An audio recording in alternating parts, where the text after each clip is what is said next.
Em lugares afastados da cidade, onde o silêncio reina e o tempo parece ter parado, existem histórias que não foram feitas para serem contadas, mas que insistem em ser ouvidas. Chácaras esquecidas, fazendas cercadas por mata fechada, casas simples que escondem segredos antigos e presenças que nunca irão embora.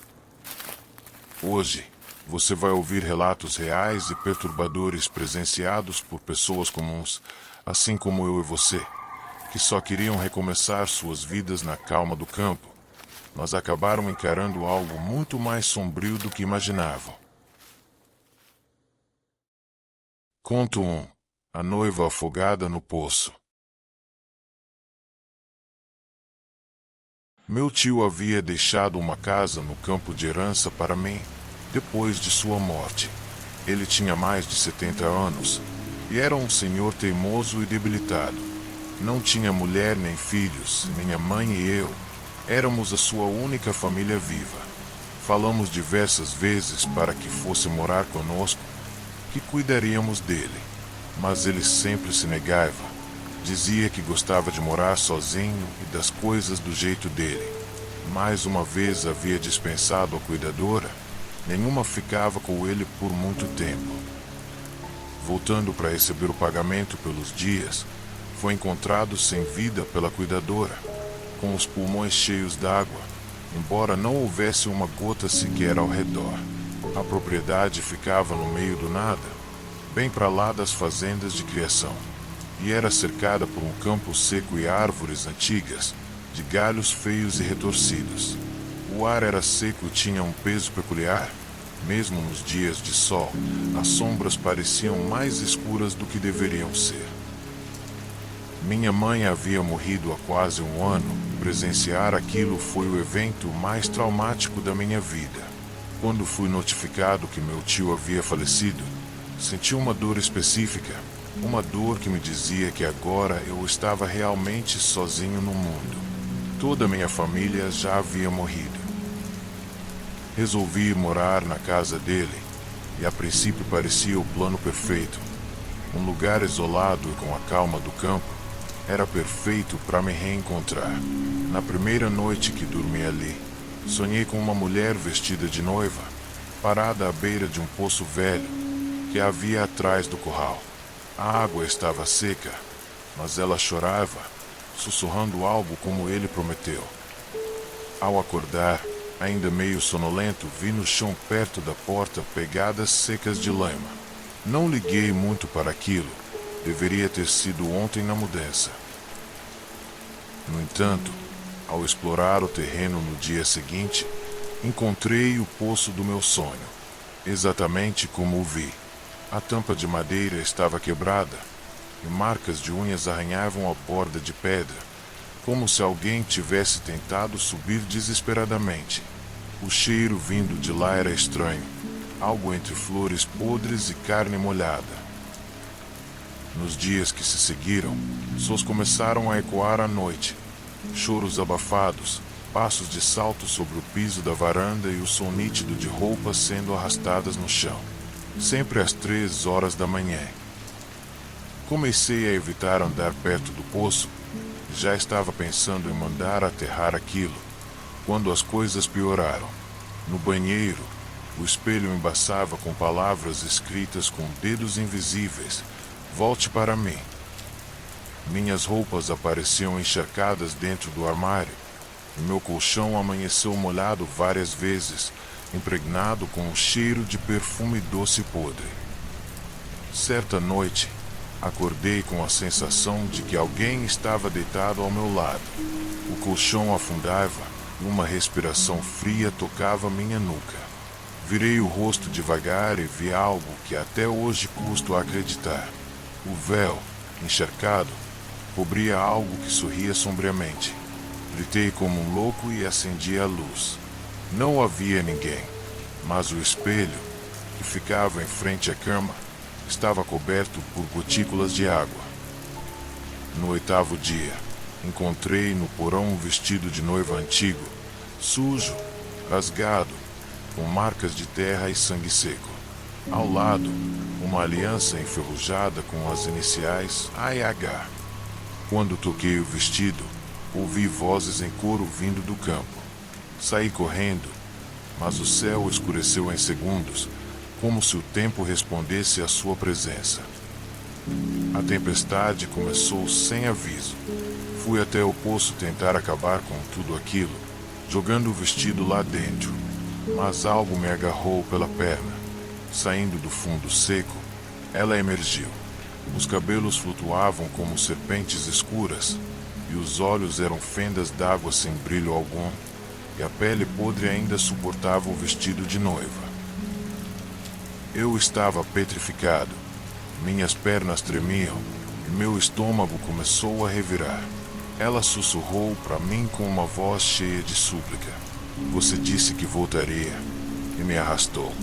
Lutei, gritei, tentei escapar com toda a minha vida, mas minha força se esvaía conforme a água, que antes inexistente, mas que agora subia furiosamente e preenchia o poço. Quando a superfície se fechou, não havia mais poço algum, apenas um espelho d'água calmo e silencioso. Hoje, dizem que o poço está cheio pela primeira vez em 30 anos. Às vezes, à noite, lá por aquelas bandas, moradores dizem ouvir uma voz masculina implorando por ajuda. E há alguns poucos mais corajosos, que se atreveram a chegar perto daquele poço abandonado há anos, dizem ver de relance duas silhuetas abraçadas no fundo, a noiva e seu prometido.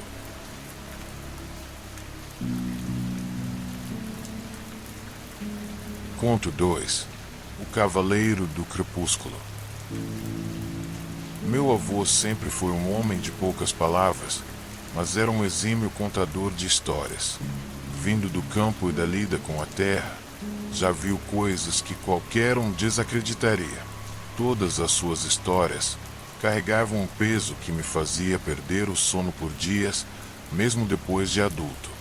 A mais marcante era sobre um cavalo branco que trazia a morte. Ele dizia que nas noites de lua minguante, o animal aparecia no pasto, sempre imóvel, olhando para a casa. Nunca emitia um som, nenhum relincho, apenas observava.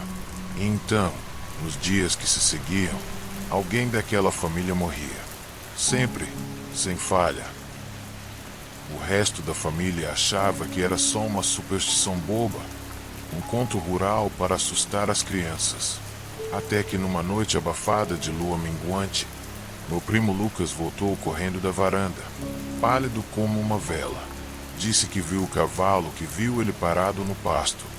Mas ninguém deu muita atenção. 2 dias depois, ele teve um infarto fulminante enquanto arava a terra, estranho para um rapaz forte e jovem de apenas 26 anos. Depois disso, ninguém mais dormia tranquilo em época de lua minguante. Assim que o sol se punha nessas épocas de lua, ninguém pesava o pé fora de casa. Certo dia, envolto nos meus problemas e louco para fumar um cigarro, fui até a varanda. Enquanto o gosto da nicotina adocicava minha boca, eu o vi. Seu pelo branco como marfim brilhava de uma maneira fantasmagórica. Estava parado na beira do mato. Parecia me observar com curiosidade. Soltei a fumaça que estava em meus pulmões e continuei ali, embasbacado com aquela criatura que parecia prescutar a minha alma. Mas eu não senti medo. Senti apenas uma curiosidade avassaladora. A ideia nasceu como um grito dentro de mim. E se eu cavalgasse com ele? E se ao invés de fugir, eu seguisse com ele? Talvez fosse a chance de enganar a morte. Ou, quem sabe, enfrentá-la. Os dias passavam e eu estava ficando louco. Todos os dias eu acordava, como se aquele fosse o último. Esperei a próxima lua minguante com uma ansiedade que me quebrava e remotava todos os dias. E naquela noite, saí escondido pela porta dos fundos, com o coração batendo mais forte que meus passos na grama molhada. O cavalo estava lá, como previsto, entre a neblina que cobria o campo. Seus olhos eram poços negros, sem fundo.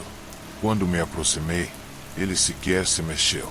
Apenas me olhava, e quando estendi a mão, ele abaixou levemente a cabeça, como se me convidasse a montar. Subi em seu dorso frio como gelo. Nenhuma cela, nenhum som, apenas um arrepio que percorreu minha espinha. Cavalgamos por um pasto que parecia não ter fim, sem estrelas, sem luar. O mundo se tornou uma massa cinzenta de vento surdo e solo sem textura. Tentei perguntar para onde íamos, mas minha voz não saía.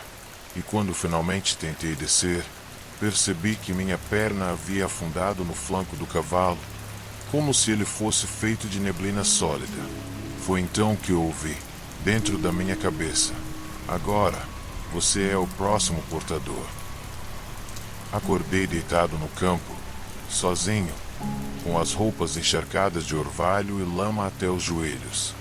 O céu já clareava, mas o silêncio ao meu redor parecia artificial, como se o mundo só estivesse me esperando acordar. Voltei para casa em estado de êxtase. Ninguém havia notado minha ausência.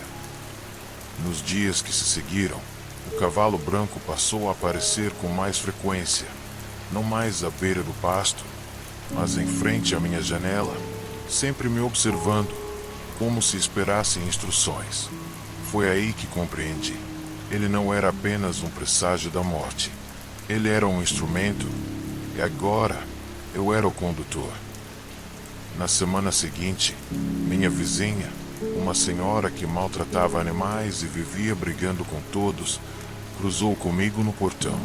À noite, o cavalo apareceu, e na manhã seguinte, ela foi encontrada morta na varanda, com o rosto congelado num grito silencioso. Desde então, ele aparece e eu decido quem morre. A cada nome que eu lhe digo, ele cavalga, e no dia seguinte, alguém parte. Não sei quanto tempo me resta nesse papel. Só sei que se um dia ele não aparecer olhando para mim em minha janela, é porque alguém já me escolheu.